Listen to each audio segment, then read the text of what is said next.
In this example, we have four companies. They are vying for the same contract. Each has a good business acquisition process in which they qualify opportunities and calculate win probability as a measure of progress on the capture. At the time the RFP was issued, each company believed they had a good chance of winning, well above equal odds of 25%. And by the time proposals were submitted, the hardworking teams at each company felt in their hearts that they had a winner. But for sure, three of these companies are going to be disappointed. There's only one winner, and yet combined, somehow they record a total P win of 215%. How is this possible? Of course, we know that this is not possible since there can only be one winner. All of their probabilities have to add to 1. What is P win? And how do we avoid going down the primrose path of disappointment? We use P-win as a benchmark for the bid-no-bid decision and to measure our progress during the competition. Yet we really don't know what P-win is. What is our win probability? This can feel a little bit like peering into a crystal ball. Spirits of the other world, please help me. Will we win or will we lose? What is my P-win? It's not what you think it is. Try the 8 ball. Maybe the 8 ball will give you the answer you're looking for. AJ, the magic 8 ball is so 1950s. Everybody uses Mr. Predicto now. Like the four companies AJ described and so many others competing in the federal market. Let's ask Mr. Predicto if the fourth company, the underdog, will win. Okay, so it's not the underdog. Let's see if it's the incumbent. Will the incumbent win?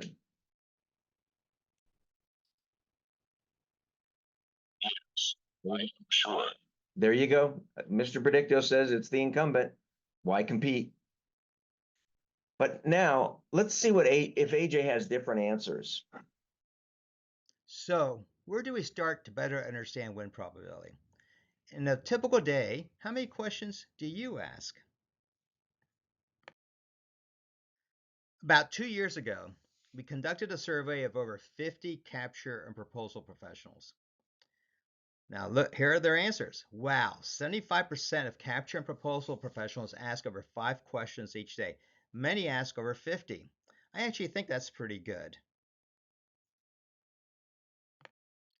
Optimists ask more questions and tend to ask questions inspired by curiosity with open-ended answers, whereas people who tend to be pessimists ask only a few questions from the mindset that there are only limited opportunities to explore. The average for children is 73 per day, which is exhausting. Now get this. For 4-year-old girls, they ask on average 390 questions daily. Now that's beyond exhausting.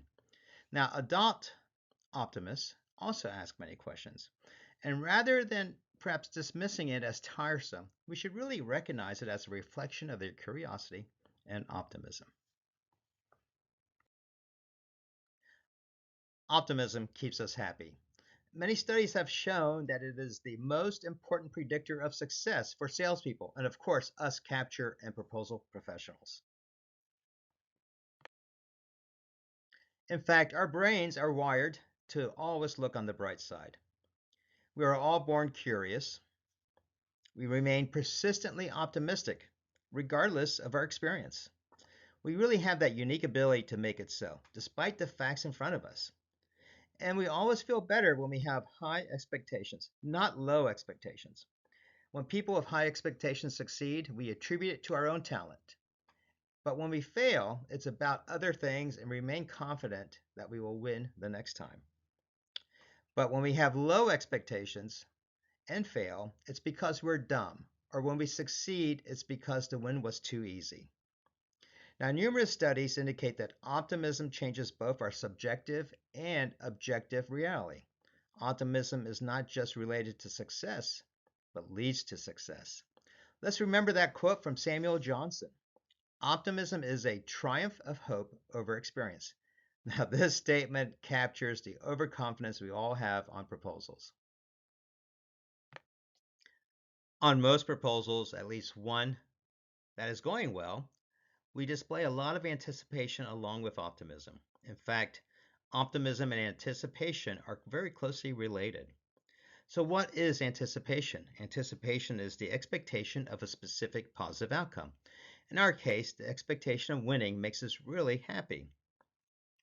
In Carly Simon's famous song, Anticipation, she said, "We can never know about the days to come, but we think about them anyway. These are the good old days."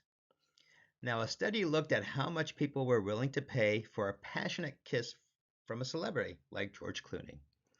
They were trying to determine how anticipation affected the price for the kiss.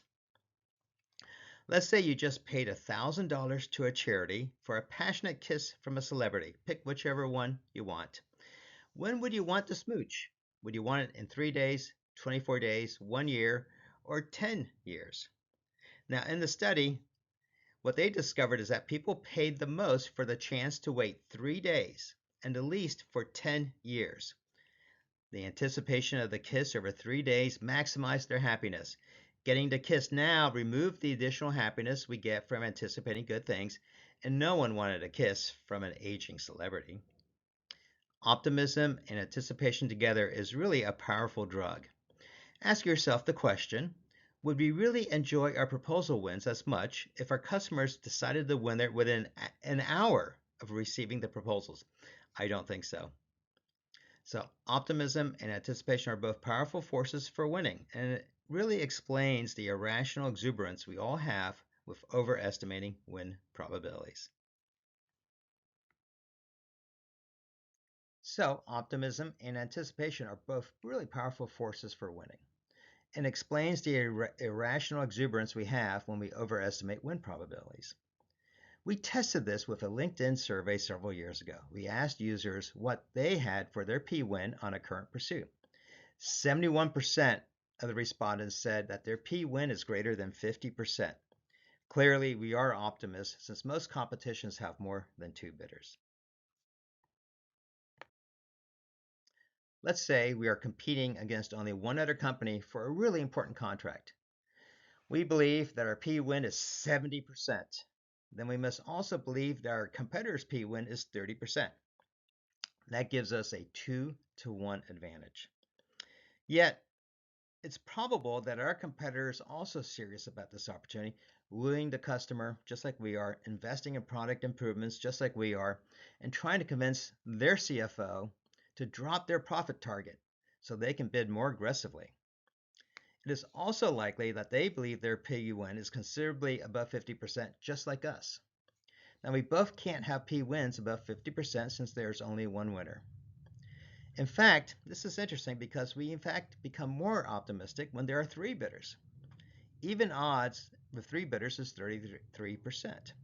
Yet we believe our P-win is 70%. This means that the other 2 are likely to have win probabilities of 15%, implying that we have a 4.7 to 1 advantage, compared to the 2-bidder example where we just only had a 2-to-1 advantage. That's something. This is a paradox that results from our optimism bias fueled by anticipation. This is definitely going down a primrose path to losing. Now let's figure out how to put an end to this irrational exuberance and get on the yellow brick road to winning. Unfortunately, we will have to use some math, but I will try to make it a lot simpler than what you see here. Horse 5 to win unless they change the jockey. Now this is a conditional probability, and that is at the heart of what we are going to discuss next. When we are thinking about our likelihood of winning, what we're actually doing is implicitly stating a conditional probability.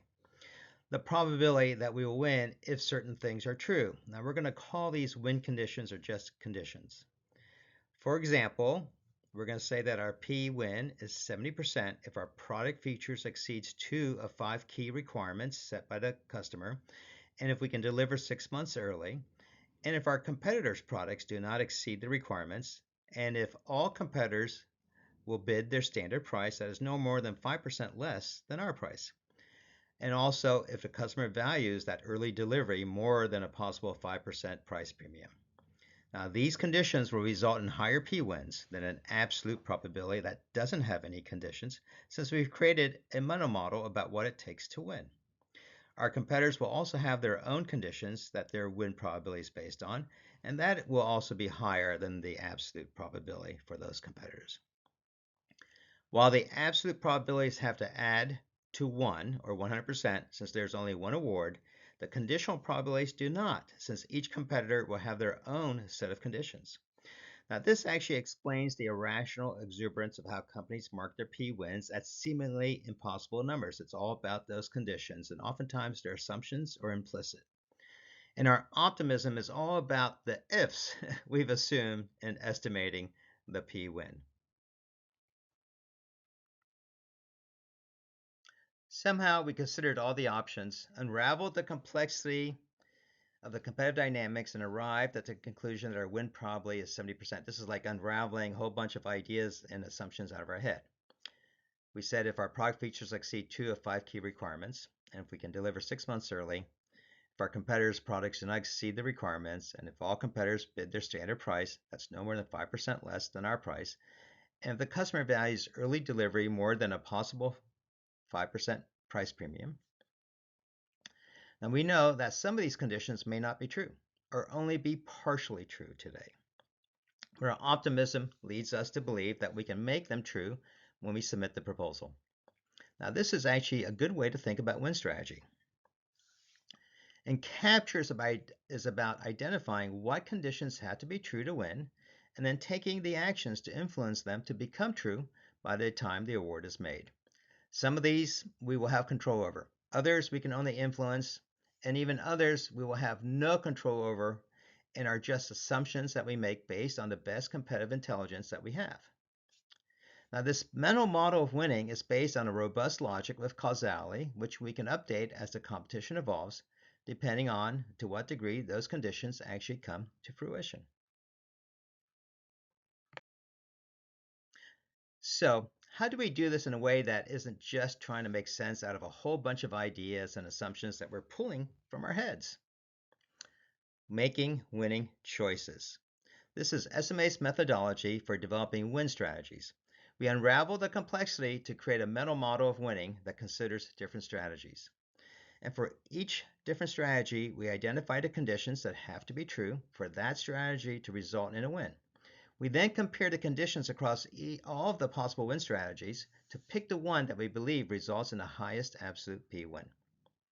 Now, in this example, you will see that we identified 4 critical conditions that we are prioritizing to win for this strategy, starting with the condition that we can get to a flight test in 18 months.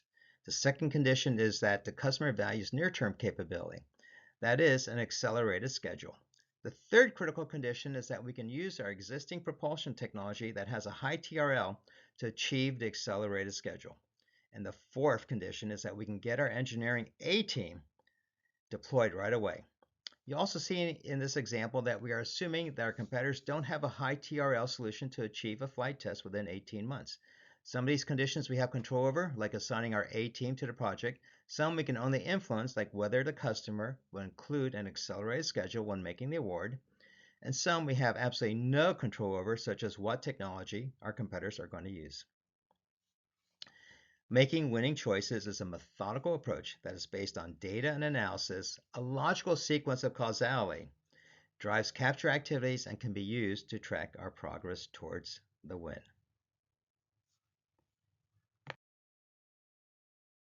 Now, if our mental model tells us that our P-win is 70%, given that the 5 conditions are true, then what is our absolute win probability? When you have multiple conditions, then you have to consider the likelihood that each one is actually true. Now, we are pretty certain that the performance of our solution will exceed 2 of the 5 most important requirements. That's because we designed it to be that way. So we're going to say that's a 99% probability. We are also confident that we can deliver 6 months before the customer's stated schedule, since we have already started on the critical path activities. So we believe that condition 2 has a 95% probability of being true. We don't absolutely know the performance of our competitors' technical solutions, but based on an extensive competitor analysis conducted by SMA, we have a 70% confidence that their solutions will only meet the minimal technical requirements. Condition 4 is that our competitors will price within 5% of our price. Clearly, this is not under our control, but we believe that there is a 60% likelihood that this is true based on a price to win analysis that SMA also conducted for us. Now we have a higher confidence that the customer will implicitly weigh early delivery over a 5% price premium when making this award, even if it isn't explicit in the evaluation criteria, since this is going to be a best value competition. We have this confidence based on the conversations that our business development team have had with the customer during the entire last year. Now, when we multiply all of these probabilities together, we factor our mental model conditional p-win of 70% by 31.6%, arriving at an absolute p-win of 22%. 22% is then what we should use in our sales pipeline. If we use 70% or any other conditional probability, then we're going to always overestimate our company's revenue forecast. As we've just shown, using a single metric like p-win can be deceiving and give a false sense of security. This is because it's a very complex conditional probability. Unfortunately, using an easily misunderstood win probability can set expectations that can result in a surprise loss.